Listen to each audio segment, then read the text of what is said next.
महिला ने मेरे से प्रश्न किया कि क्या फलाने बाबा भगवान हैं, क्या हम उन्हें अपना भगवान मान सकते हैं। तो हमने कहा कि भाई क्या आप किसी को भी अपना पति मान सकते हैं, आपके पति कितने हैं। उन्होंने कहा एक। हमने कहा भविष्य में 2 हो सकते हैं, नहीं। हमने कहा जब भविष्य में भी 2 पति नहीं हो सकते, एक ही है और सारी जिंदगी एक ही रहेगा, तो फिलहाल में और भविष्य में भगवान एक ही थे, एक ही ना रहेंगे, भगवान 2 कैसे हो जाएंगे। सनातन में तो 33 करोड़ देवी देवता है, भगवान एक देवता है, अग्नि देवता है, वरुण देवता है, सूर्य देवता, इंद्र देवता है, कृष्ण भगवान है, राम भगवान है। ये तो 3 अपने आप हो गए ना बात समझिए ना। बिजली को चलाने के लिए 3 तार होते हैं ना, फेस 1, फेस 2, फेस 3, पर बिजली तो एक ही है, 3 भागों में डिवाइड है ना। उसी प्रकार ईश्वर एक है, पर एक परमात्मा को 3 व्यवस्था करनी है। गॉड का फुल फॉर्म क्या है? GOD, G for generator, O for operator, D for destroyer. तीनों मिलाएंगे तब ना गॉड होगा। तो वह एक परमात्मा सृष्टि उत्पन्न करने के लिए ब्रह्मा बनते हैं, पालन करने के लिए विष्णु, संहार करने के लिए शिव। भगवान एक हैं। बड़ी कंफ्यूजन है हमारे सनातन धर्म में कि हमारे तो 33 करोड़ भगवान है। हाँ। भाई भगवान 33 अपनात्मा दास के सत्संग में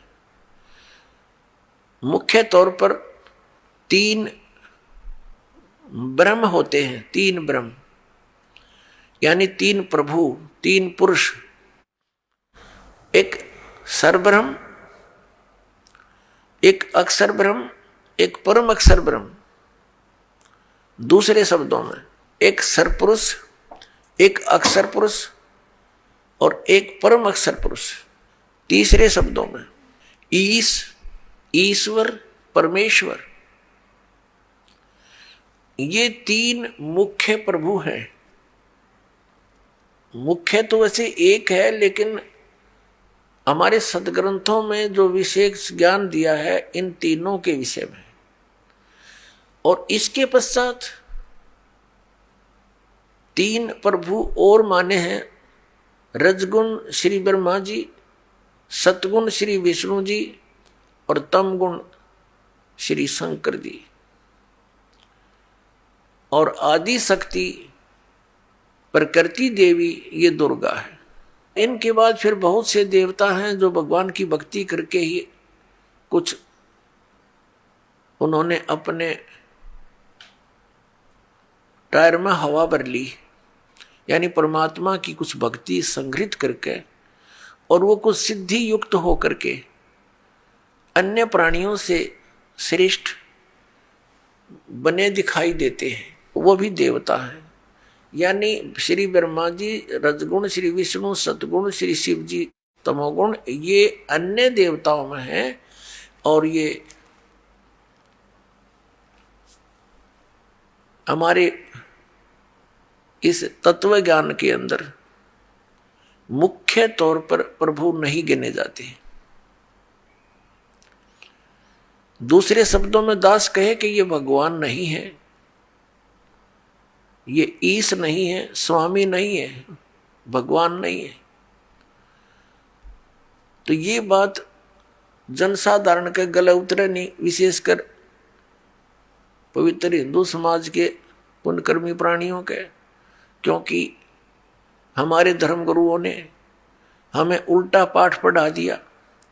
और एक दिन से नहीं, हजारों वर्षों से यही पाठ हम सुनते आ रहे हैं कि ब्रह्मा विष्णु महेश सर्वेश्वर हैं, इनका कोई जन्म मृत्यु नहीं होता, इनकी कोई माता पिता नहीं है, ये स्वयंभू है। तो जिस कारण से दास ने ये शब्द बोल दिया कि ये भगवान नहीं है, ये बात एक बहुत विवादप्रस्त हो जाएगी यदि प्रमाण नहीं दिखाया गया। तो आपको प्रमाण दिखाते हैं। एक समय इस शिवपुराण के अंदर लिखा है, पवित्र शिवपुराण के अंदर, कि श्री ब्रह्मा जी रजगुण और श्री विष्णु जी सतगुण का आपस में विवाद हो गया, झगड़ा हो गया। ब्रह्मा जी कहते हैं कि मैं सबका उत्पत्ति करता हूं, विष्णु तो मेरा पुत्र है। विष्णु जी कहते हैं तू मेरी नाभि कमल से उत्पन्न हुआ है, तू मेरा पुत्र है। वो कहता मैं तेरा बाप, वो कहता मैं तेरा बाप। दोनों का युद्ध हो गया। उस युद्ध की शांति के लिए इस काल भगवान ने, जो इनका पिता है, जिसको ये सदाशिव कहते हैं, पौराणिक और ये हिंदू धर्म के गुरु जी, उस सदाशिव ने इनके बीच में एक स्तंभ खड़ा कर दिया, तेजों में पिलर, बहुत लंबा चौड़ा लिंग स्तंभ। तो ये लड़ना तो भूल गए, उसके और छोर को खोजने में लग गए। जब दोनों असफल रहे तो फिर वो सदाशिव जो इनका पिता है, ब्रह्मा जी, विष्णु जी, शिव जी का, वो शिव रूप धारण करके वहां खड़ा हो गया। फिर उनको ज्ञान बताने लगा, कहने लगा कि तुम अपने आप को भगवान मान बैठे, तुम भगवान नहीं हो, यू आर नॉट गॉड। अपना आत्मा दास का है तो विदग्ध इनके इतिहास बताते हैं तो आपको स्वीकार्य होगा। ये देखिए, ये है श्री शिव महापुराण हिंदी टीका सहित भाग 1, श्री शिव महापुराण विद्या अवरिधि पंडित ज्वाला प्रसाद जी मिश्र कृत हिंदी टीका सहित, खेमराज श्री कृष्णदास प्रकाशन मुंबई। इतने यहां से प्रकाशित है। हम इसके ये देखिएगा, इसके प्रश्न नंबर 11 से हम शुरू करेंगे। ये है विद्वेश्वर संहिता भाग 1 छठा अध्याय। नंदी केश्वर बोले, हे योगींद्र, आगे एक समय विष्णु भगवान से सैया पर अपने गुरुड़ आदि पार्षदों से संयुक्त लक्ष्मी सहित शयन करते थे। उस समय ब्रह्म ज्ञानियों में श्रेष्ठ ब्रह्मा जी, अब यहाँ के इसे ब्रह्म ज्ञानी है, देखियो, अपनी इच्छा से ही वहां आए। सब प्रकार सुंदर सेज पर शयन करते हुए कमल लोचन विष्णु जी से पूछने लगे, तुम कौन हो जो मुझे देखकर अभिमानी पुरुष के समान शयन करते हो? हे वत्स, हे बेटा। ब्रह्मा जी कह रहे विष्णु जी को, हे वत्स, हे बेटा, उठो, देखो मैं तुम्हारा स्वामी आया हूं, तेरा मालिक आया हूं। आए हुए गुरु को देखकर जो अभिमान करता है, उस द्रोही मूड का प्रायश्चित होना उचित है। यह सुनकर विष्णु जी के अंतर में तो क्रोध हुआ, अंदर तो बड़ा गुस्सा आया, पर ऊपर तो शांत बने रहे, परंतु बाहर से शांत रहे और बोले, हे वत्स, हे बेटा, तुम्हारा मंगल हो, बैठो, इस आसन पर विराजमान हो। अब विष्णु जी कहे, उसने ब्रह्मा जी को कहा, जा बेटा बैठ जा। इस समय तुम्हारा नेत्र कुटिल और मुख वक्र यानी टेढ़ा क्यों हो रहा? गुस्से में हो रहा था ब्रह्मा जी। ब्रह्मा जी बोले, हे वत्स, हे बेटा विष्णु, तुमको समय के प्रभाव से अभिमान है। हे पुत्र, मैं तुम्हारा रक्षक और जगत का पिता मैं हूं। विष्णु जी बोले, यह तो सब जगत मुझ में स्थित है, तुम चोर के समान किस प्रकार अपना कहते हो? तुम मेरी नाभि कमल से उत्पन्न हुए हो, इससे मेरे पुत्र हो, मुझे पुत्र कहना सर्वथा व्यर्थ है। नंदीकेश्वर बोले, इस प्रकार ब्रह्मा विष्णु दोनों ही रजोगुण से मुग्ध होकर विवाद करने लगे। मैं श्रेष्ठ हूं, मैं स्वामी हूं, ऐसा कहकर एक दूसरे को मारने की इच्छा से युद्ध करने में उत्सुक हुए।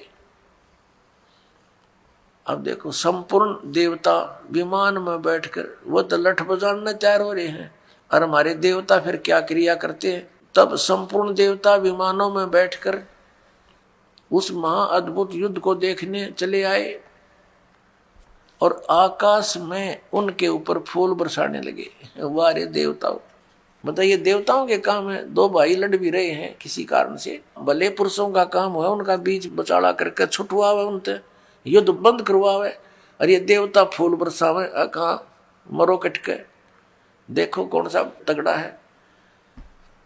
तो ये सारा एक काम बिगड़ा पड़ा पुण्यात्माओं इस तत्व ज्ञान के अभाव से।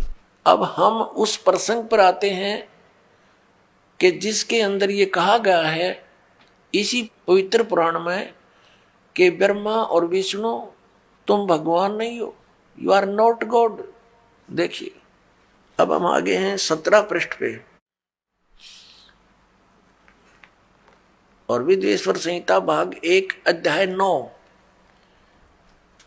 ये वही प्रसंग यहां तक चल रहा। नंदीकेश्वर बोले इस प्रकार भगवान ने उन नम्र हुए। अब क्या हुआ कि उन दोनों के बीच में, अभी आपको बताया था, उन दोनों ब्रह्मा और विष्णु जो लड़ रहे थे उनके बीच में एक पिलर खड़ा कर दिया तेजों में, लिंग बहुत लंबा चौड़ा जिसका कोई और छोर उन दोनों को नहीं मिला। और फिर ये स्वयं प्रकट हो गया। कौन? इनका पिता, ये सदाशिव बोलते हैं इसको, ये काल ब्रह्म जिसने गीता का ज्ञान दिया। अब यहां देखिए हम जो आपको दिखाया था, फिर देखिए ये पृष्ठ 17 पे विद्वेश्वर संहिता भाग 1 अध्याय 9 पर नंदीकेश्वर बोले इस प्रकार भगवान ने उन नम्र हुए ब्रह्मा और विष्णु पर अनुग्रह करके उनके युद्ध में परस्पर उनकी सेना मारी गई थी उस सब को, यहां देखें, उन दोनों की अज्ञानता और वैर को दूर करने के अर्थ उनसे क्या कहा।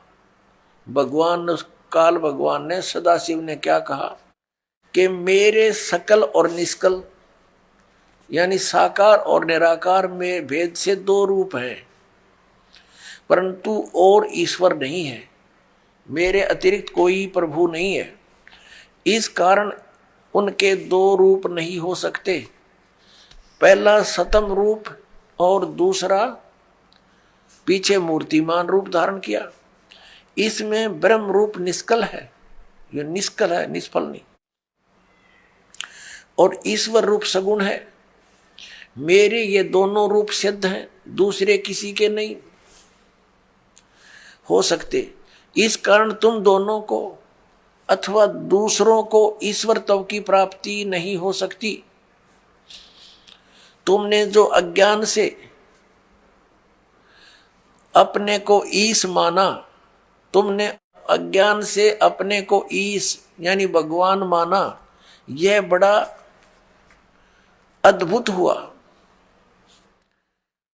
उसके दूर करने को ही मैं रण स्थान में आया।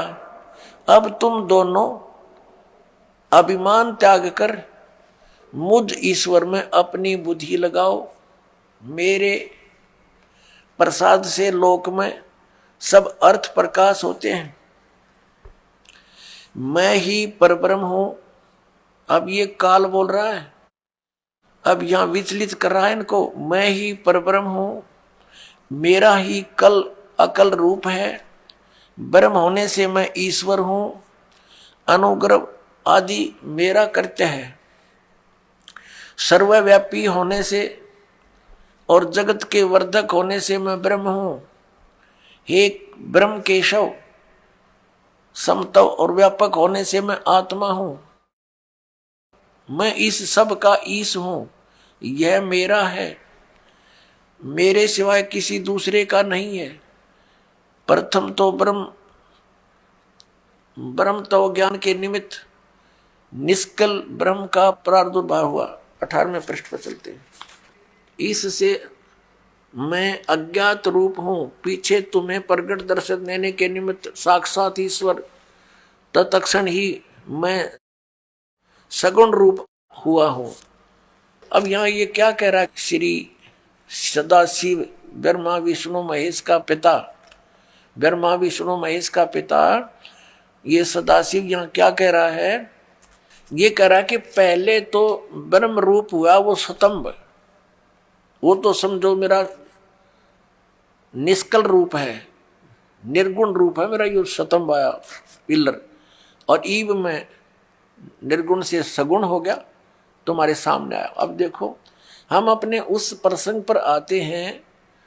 हमने ये देखना है कि ब्रह्मा और विष्णु और ये शिव, ये भगवान नहीं है, ये प्रभु नहीं है। ये प्रसंग था।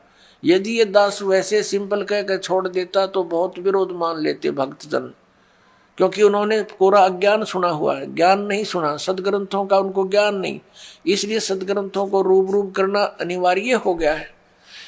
अब आगे ये क्या कहता है देखिएगा, ये प्रश्न नंबर 18 अध्याय 10 चल रहा है, प्रश्न नंबर 18 पे, और शिवपुराण वेदवेश्वर संहिता भाग 1 10वां अध्याय। हम यहाँ पढ़ते पढ़ते आगे 9वां अध्याय यहाँ समाप्त हो गया।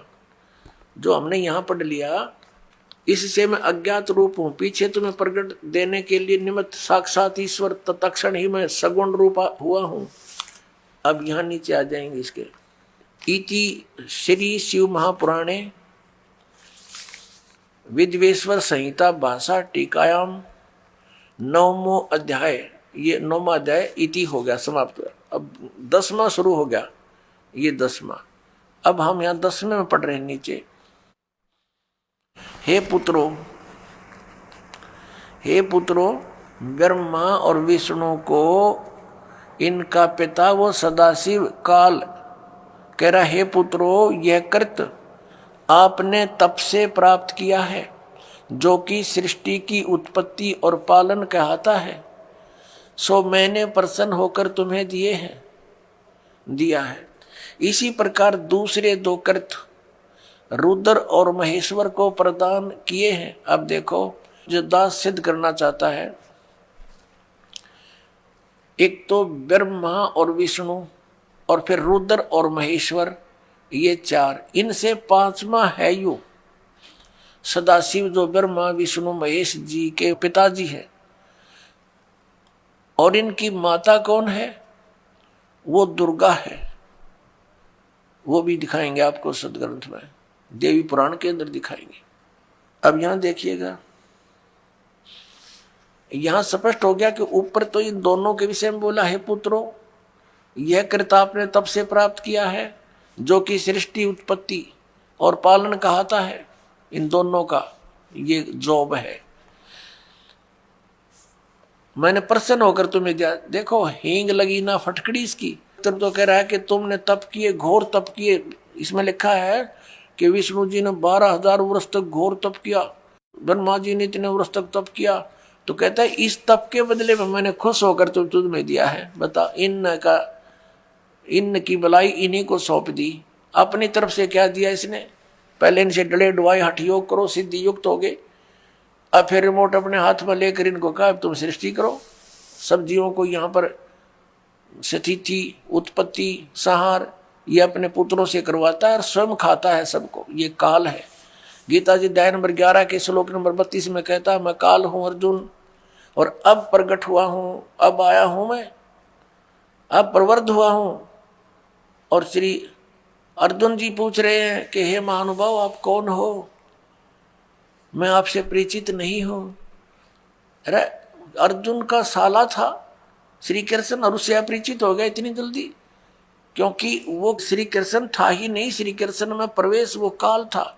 और जब बाहर निकल कर देखा तो उसका इतना रूप हो बाहर निकल गया उससे, जब विराट रूप दिखा श्री कृष्ण तो ओझल हो गया, दिखाई भी नहीं दे रहा था उनकी रोशनी के अंदर।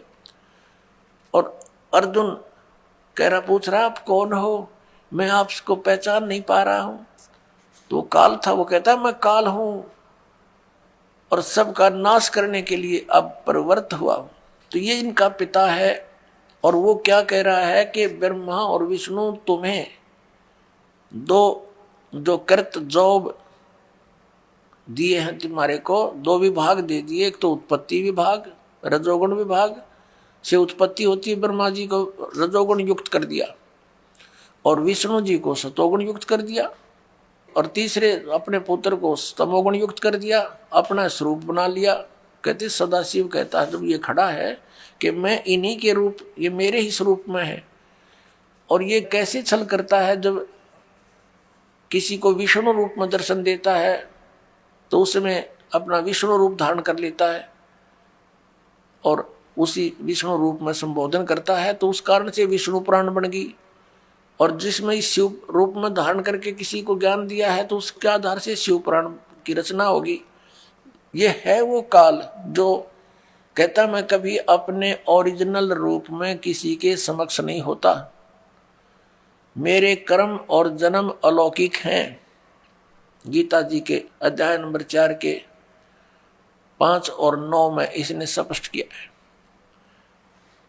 और साथ में कहा है कि जब धर्म की ग्लानि होती है, मैं अपने अंश, अपने आत्मा, अपने अंश अवतारों का सृजन करता हूं, उनको यहां प्रकट करता हूं, भेजता हूं, उत्पन्न करता हूं, जैसे श्री राम, श्री कृष्ण आदि। अब देखिएगा नीचे, अब ये दास दो सिद्ध करना चाहता है कि दो तो ये ब्रह्मा और विष्णु हो गए, इस प्रकार दूसरे दो कृत रुद्र और महेश्वर को प्रदान किए हैं। अच्छा 4 हो गए ना, एक रुद्र एक महेश्वर, और 5वां यू बोलने लग रहा। अब आगे हम चलते हैं, ये प्रमाणित करते हैं। ये देखिएगा यहां पर, ये प्रश्न नंबर 19 है।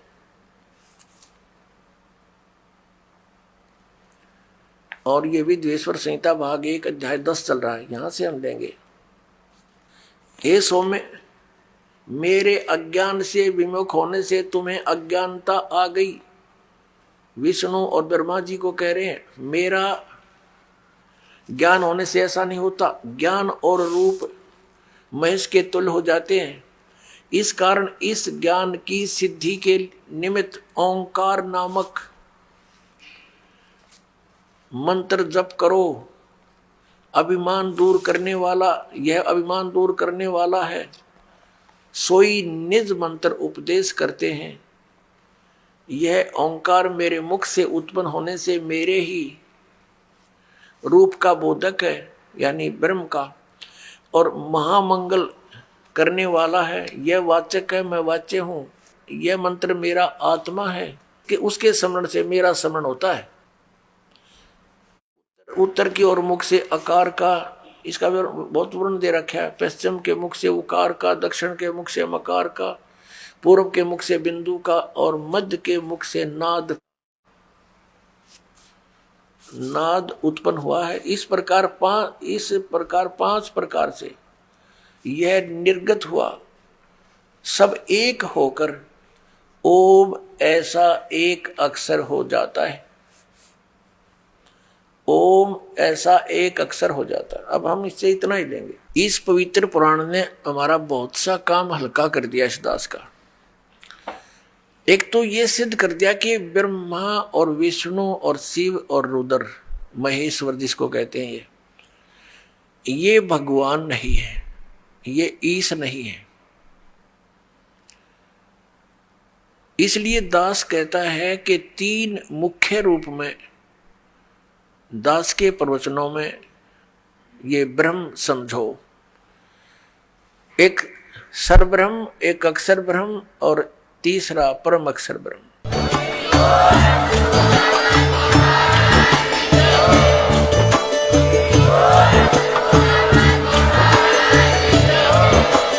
आप सुन रहे थे जगत गुरु तत्वदर्शी संत रामपाल जी महाराज जी के मंगल प्रवचन। अधिक जानकारी के लिए विजिट कीजिए हमारी वेबसाइट www.jagatgururampalji.org। संत रामपाल जी महाराज जी के शुभ आशीर्वाद से पूरे विश्व भर में 500 से भी ज्यादा नाम दीक्षा केंद्र हैं, जिन पर संत रामपाल जी महाराज जी द्वारा ऑनलाइन निशुल्क नाम दीक्षा दी जा रही है। अपने नजदीकी नाम दीक्षा केंद्र का पता करने के लिए संपर्क करें 8222880541।